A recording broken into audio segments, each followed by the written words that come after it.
Joshua, buen día. Te damos la bienvenida a nuestro programa en vivo de revisiones de Radio Andina. Es un gusto conversar contigo y bueno, esta vez tenemos varios temas para poder desarrollar este diálogo. En primer lugar, Joshua, queríamos saber tu percepción respecto a este monitoreo que hace Gafi, ¿no? Entonces, prácticamente al país también lo puso en la lista gris. Adelante y bienvenido, Joshua. Moisés, buen día, gracias por la invitación al programa.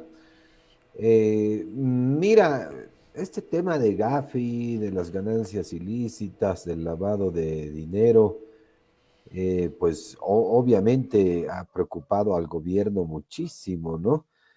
Pero yo quiero advertir el hecho de que hay dos formas, entre comillas, de combatir el lavado de dinero, este delito de ganancias ilícitas. Una es con castigos, ¿no? Y para eso están las leyes y eso es lo que propone el gobierno.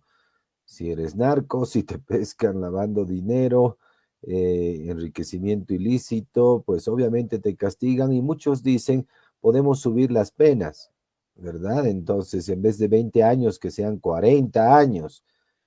Sin embargo, ese tipo de legislación ha quedado ya en el pasado, porque lo que debería hacer Bolivia es combatir el narcotráfico. Mira, este problema que hemos tenido en Yayagua ha desnudado públicamente el hecho de que muchas personas estaban trabajando en carpas solares financiadas por el gobierno con plantaciones de marihuana. Y quién sabe qué cosas más habrá por ahí. Pero es obvio que el gobierno ha incentivado este tipo de cultivos porque además estos proyectos incluían una asistencia técnica que no solamente era para el inicio de la inversión, sino un acompañamiento, digamos, para que estas carpas puedan producir hortalizas especialmente. Entonces, queda claro que debemos combatir el narcotráfico de raíz, Moisés, y no simplemente esperar al castigo. Eh, entonces, yo creo que el camino está equivocado. Y por supuesto, un pueblo que no tiene empresa, un pueblo que no sabe producir, porque el modelo ha destruido todo el tejido empresarial y las posibilidades de generar valor, empleo y de utilizar las tierras agrícolas para poder producir legalmente. Y como eso ha ocurrido, entonces también fácilmente se piensa, digamos, en actividades ilícitas. Por lo tanto, la economía que nos ha propuesto el gobierno durante todos estos años es una economía ilegal, es una economía que funciona con autoritarismo, con violencia, con dominio de territorios. Y lo he dicho ya varias veces, los bolivianos aparentemente vivimos en alquiler. Bolivia no parece nuestra tierra porque lamentablemente está secuestrada por estos grupos ilegales. Y entonces, mira, se da este hecho luctuoso de Ayagua por incapacidad del gobierno, por mala planificación respecto a los desbloqueos o intencional, o ha sido una acción intencional que lamentablemente provocó muertes. Pero mira, yo creo que el pueblo de Yayagua ha triunfado, el pueblo de Yayagua ha decidido por la prosperidad, por la libertad y por la propiedad privada, rechazando claramente el modelo impuesto por el movimiento al socialismo.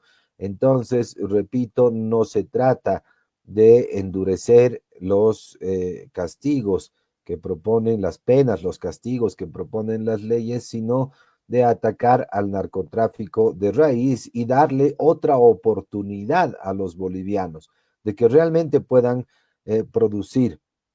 Un dato más, lamentablemente, digamos, todas estas actividades ilícitas han dejado pobres a pueblos enteros. Afganistán es un ejemplo de ello. Su PIB y su economía está básicamente digamos, apuntalada por la producción y exportación de opio, y Afganistán es un pueblo sumamente pobre. El 97% de su población está por debajo de la línea de pobreza. Y sabemos también que Venezuela, donde por supuesto hay muchísimas actividades ilícitas, el 75% de su población es pobre. Ni qué decir de Cuba. Entonces, mira, empíricamente está demostrado que las actividades ilícitas, por supuesto, hacen mucho daño a la economía y empobrecen al pueblo. Qué bueno que por lo menos de este hecho luctuoso tengamos o saquemos algo muy positivo, el triunfo de la libertad, el triunfo de la prosperidad sobre la economía que nos proponen durante 20 años, una economía de ilegalidad y de pequeños grupos que se favorecen de la misma. Buenos Joshua, buen día, te habla Claudio Loza. En Claudio, buen la, día. buen día. En esta perspectiva del GAFI, aquella pretensión del gobierno de aprobar la 1386 que tiene que ver con ganancias ilícitas y el discurso presionar para que la Asamblea Legislativa apruebe ciertos mecanismos, en cierta manera son manejados por el gobierno señalando que la Asamblea Legislativa es culpable de que Bolivia sea alejada de la GAFI. Este doble discurso en lo que tú dices que Bolivia alienta estas plantaciones de marihuana en carpas solares, es más, lo hace con dinero seguramente del presupuesto general de la nación. ¿En qué medida se puede tomar como algo serio? Porque si fuera así, realmente estamos disparándonos al pie. Mira, Claudio, hay pruebas, por supuesto, de que el gobierno ha financiado estas carpas solares y por supuesto dentro del proyecto pues sabemos que hay, como te decía, un acompañamiento técnico. Entonces, esto no es novedad. Hay instituciones como el Ministerio de Medio Ambiente que ha financiado algunas carpas. El Fondo Nacional de Desarrollo Integral, el FONADIN, también ha financiado estas carpas precisamente en el norte de Potosí. Entonces, mira, lamentablemente, por eso te decía, se propone una economía de la ilegalidad.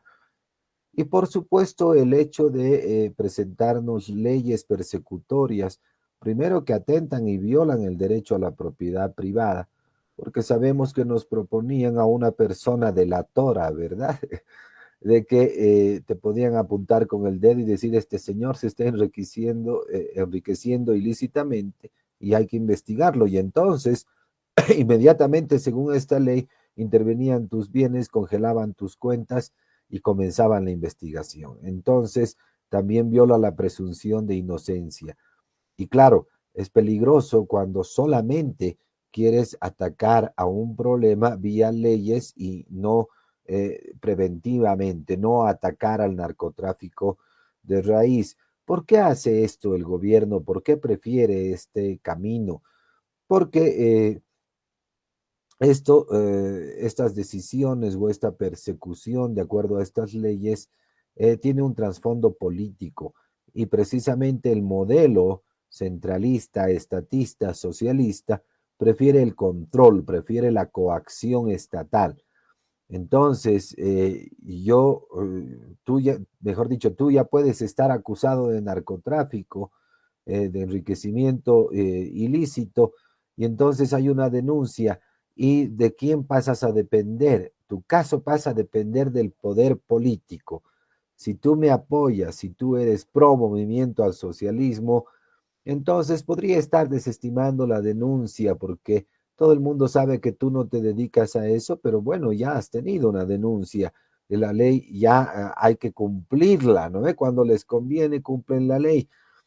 Entonces, todo lo que hace este gobierno y los gobiernos socialistas en general es privilegiar la política sobre los ciudadanos, sobre la economía, sobre la vida de las personas. ¿Por qué? Porque deben tenerte en sus manos. Tú debes estar al mando del poder político.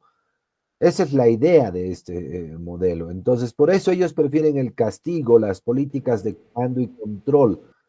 Cualquier trámite que tú realizas en la alcaldía, en la gobernación, en el gobierno central, en cualquier lugar, regularmente está hasta mal escrito, es ambiguo, muchos de los requisitos no los puedes cumplir. Y esto es adrede, es a propósito. ¿Por qué? Porque te dejan a medias. ¿Para qué? Para que dependas del poder político.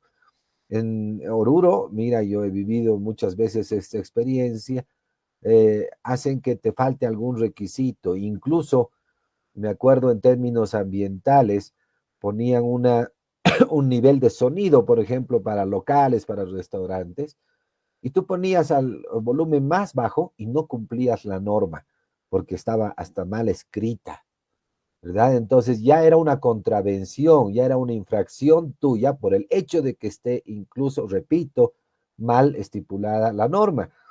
Pero esto les servía muchísimo a ellos porque cada semana venía el inspector y te decía, señor, ¿qué ha pasado con este requisito? Usted no está cumpliendo. Sí, pero no se puede cumplir porque está mal escrita la norma. Ah, bueno, pero es una contravención. Coima, coima y coima. Entonces te tienen en sus manos. Por eso un sistema burocrático, un sistema socialista de control exacerbado, pues precisamente limita la libertad económica, no nos deja hacer las cosas, no nos deja emprender, no nos deja crear valor, empleo. Ese es el mayor problema que tenemos en Bolivia. Por eso hablamos de un cambio de modelo, por eso preferimos la libertad, la propiedad privada, la seguridad jurídica, y es todo lo que no te da este Estado, es todo lo que no te da este modelo. Por eso los cambios estructurales son importantes. Entonces, mira, ese es el enfoque. Cualquier ley que propongan ellos siempre va a tener el mismo enfoque, el control del Estado y, por supuesto, de las autoridades sobre los ciudadanos, las familias y los agentes económicos en general. Bien, Joshua, con miras a la realización de las elecciones del 17 de agosto, se ha realizado una cumbre en Santa Cruz. En ese sentido, dentro de ese escenario a futuro, ¿podemos todavía tener algún tipo de oxígeno para poder tener combustible, para poder tener gasolina para las movilidades? Porque uno de los puntos, al parecer, es que haya un compromiso de la realización de las elecciones. Lo otro, la aprobación de créditos del Parlamento. No, eso podría dar oxígeno para poder llegar hasta el 17 de agosto al gobierno. Mira, lo de los créditos es cierto, pueden servir en algo, pueden servir como paliativo, un pequeño parche para llegar hasta agosto, pero obviamente la idea es no pensar solo en agosto. Recuerda que son las elecciones en agosto, pero la posesión del nuevo gobierno son 3 meses después. Entonces, no es posible pensar de esa forma. Hay que tomar medidas ya, inmediatamente, porque la economía se nos está viniendo abajo. Y perdón que mencione esto explícitamente, el único que ha hablado de este tema en serio es el precandidato, digamos, Jaime Dum. Él les ha dicho, bueno, que se aprueben los créditos, me parece bien, siempre y cuando haya un compromiso de que el gobierno reduzca los gastos corrientes. Y precisamente la receta para estabilizar la economía depende casi con exclusividad como requisito sine qua non precisamente la reducción del Estado. Entonces, mira, eso es claro. Si no hay reducción del Estado, pues obviamente la inflación va a seguir subiendo a toda velocidad. Y claro, la escasez de dólares también y por lo tanto la escasez de combustible va a persistir. Entonces, lamentablemente el manejo de la economía no parece importarle al gobierno, no son serios, no quieren tomar medidas y todas las medidas que toman apuntan más bien a incentivar y a profundizar la crisis económica. Entonces, esa es la realidad, Moisés. Hay que pedirle al gobierno que realmente tome en serio lo que está ocurriendo e inicie con la reducción de gastos del Estado, que precisamente es lo que está alimentando esta inestabilidad en Bolivia. Joshua, evidentemente, ¿no? Casi la mayoría de los candidatos percibe que hay que hacer ajustes estructurales en lo que es el Estado, a excepción de Andrónico, que sostiene y mantiene que lo que está hecho está bien. Sin embargo, conocemos a través de las listas que tú también estás incorporado como candidato uninominal en Santa Cruz por Nueva Generación Oruro, por Nueva Generación Patriótica. Explícanos las motivaciones y cómo te está yendo en este seguramente nuevo camino para ti. Mira, Claudio, estamos apenas iniciando la campaña. Estoy como candidato uninominal por la circunscripción 30 en Oruro. Es la mitad sur de la ciudad, ¿no? La ciudad está dividida en dos, la 29 y la 30. Yo estoy yendo por la 30. He decidido colaborar a Jaime Dun en su candidatura, primero porque hay amistad, segundo porque compartimos las mismas ideas, muchas de las propuestas, hemos trabajado con él en algunas de ellas y además, y creo que esto es importante, es el único candidato renovado, es el único candidato con nuevas ideas y es el único candidato que de verdad quiere cambiar estructuralmente Bolivia. Hacía mención hace un rato esa su declaración, no porque yo sea diputado de esta tienda política, sino porque realmente ha sido el único candidato que ha pedido lo que se debe hacer y lo ha pedido en sala, lo ha pedido en la misma cumbre.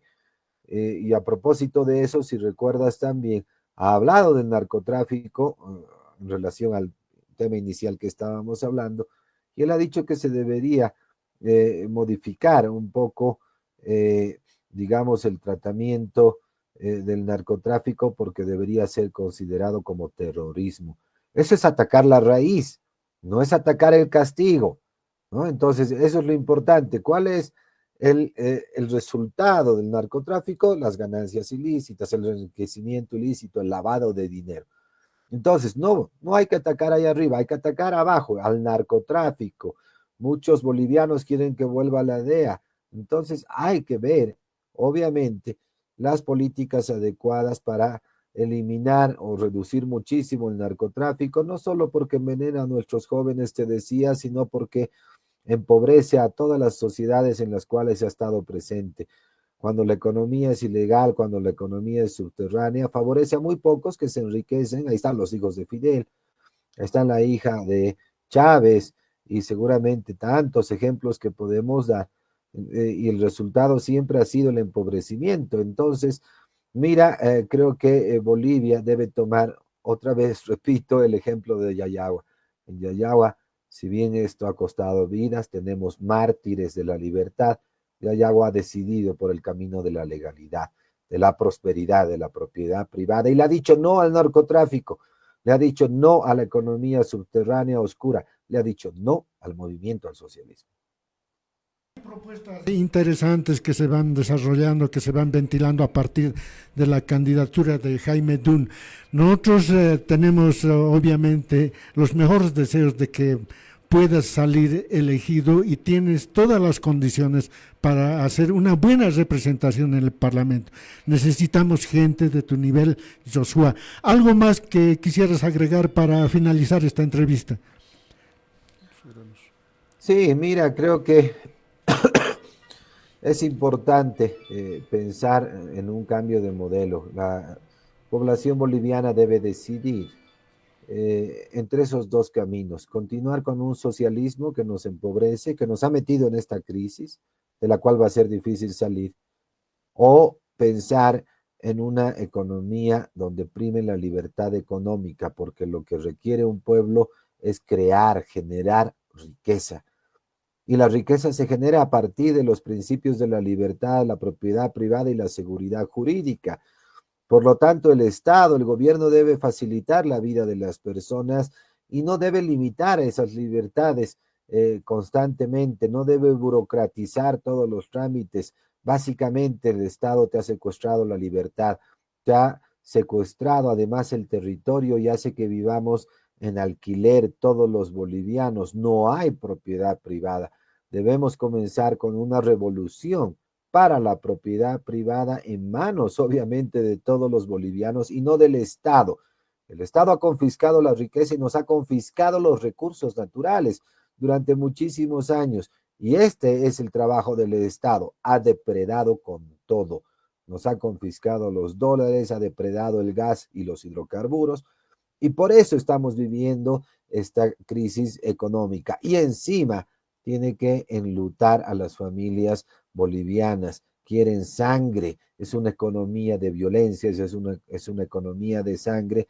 Y eso es lo que debemos extirpar de la economía boliviana y del país. Debemos votar de una patada al socialismo y está en manos de todos los bolivianos ese cambio. Y si no, pues obviamente estamos dispuestos a seguir en esta pobreza y por supuesto continuar con esta crisis económica, social y política. Ahora, Joshua, ya yendo en la perspectiva electoral, los resultados, Jaime Dun está obviamente con una posición interesante. Hay mucha adhesión de sectores no necesariamente políticos, sino de la sociedad civil. Eso es importante. Segundo, sabemos que en esta participación electoral, donde va a haber muchos candidatos, miren, nadie va a lograr por lo menos superar el 25%. Y eso obviamente denota de que va a tenerse que hacer los consensos en la Asamblea Legislativa Plurinacional. Eso se puede, con la nueva camada de parlamentarios, la nueva postura de salir adelante. Pero tú dijiste hacer un compromiso con el gobierno. Pero ¿qué tal si el compromiso se lo hace con ciertos sectores sociales que están en su mente que el Estado es el que puede resolver todo? ¿Cómo se piensa articular, cómo se piensa ingresar en un consenso con la ciudadanía en general para facilitar, plantear un nuevo Estado? Claudio, esta es una batalla cultural en la que estamos inmersos ya desde hace mucho tiempo. Hemos estado analizando la realidad, hemos estado proponiendo ideas y por supuesto todas estas ideas tienen que ver con la libertad, porque la ciencia económica es liberal, porque el hombre por naturaleza es libre. Lamentablemente, a veces nos gusta vivir como esclavos, como personas que tienen que ir de la mano de un gobierno. El gobierno no tiene que darnos nada. Nosotros tenemos brazos, tenemos piernas, podemos trabajar, tenemos ideas, pero el gobierno tiene que generar el ambiente propicio para que tengamos esa libertad y podamos tomar esas decisiones y podamos tener opciones. Entonces, ese es el papel del Estado y eso es lo que se está proponiendo. El Estado no debe meterse en tus decisiones. El Estado no debe decir qué es lo que debes hacer, porque cada uno sabe cómo sobrellevar su presente y pensar en su futuro. Entonces, mira, hay que cambiar ese chip de todos los bolivianos, es cierto, probablemente no sea una tarea fácil, pero estos procesos electorales pueden agilizar ese triunfo de la batalla cultural por la libertad, la prosperidad y la propiedad privada. Esto es muy importante, lo estamos haciendo todos los días y mira, yo tengo contacto con varias organizaciones sociales por este mismo hecho de la candidatura. Todos están convencidos que debemos cambiar de modelo. Ese ya es un gran avance.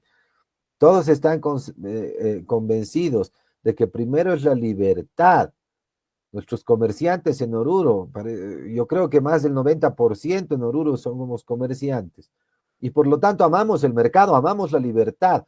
Pero el gobierno y los gobiernos nunca han hecho de que nosotros podamos efectivamente tomar esa libertad para poder producir, para poder contribuir al crecimiento de Bolivia.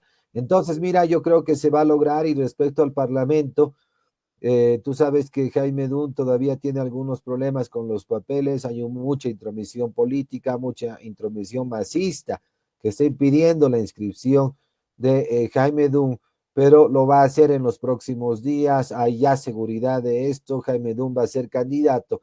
Y Claudio, cuando se inscriba Jaime Dun, Bolivia y la votación y el apoyo va a explotar y va a crecer como espuma a toda velocidad.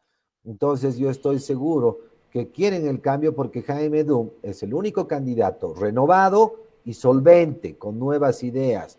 No se trata solo de ser renovado, sino también tienes que tener capacidad demostrada, solvencia, nuevas ideas, mostrarle a los bolivianos que puede haber un cambio. Los bolivianos están cansados de lo tradicional. Por eso es que Jaime Dum va a subir en votación. Bueno, bien, Joshua, alentamos tu participación. Los bolivianos queremos un cambio estructural en el país y obviamente tu participación va a contribuir a eso. Muchas gracias. En otro momento estaremos conversando ya estrictamente de tu campaña y la proyección política que sin duda interesa a todos los bolivianos. Gracias.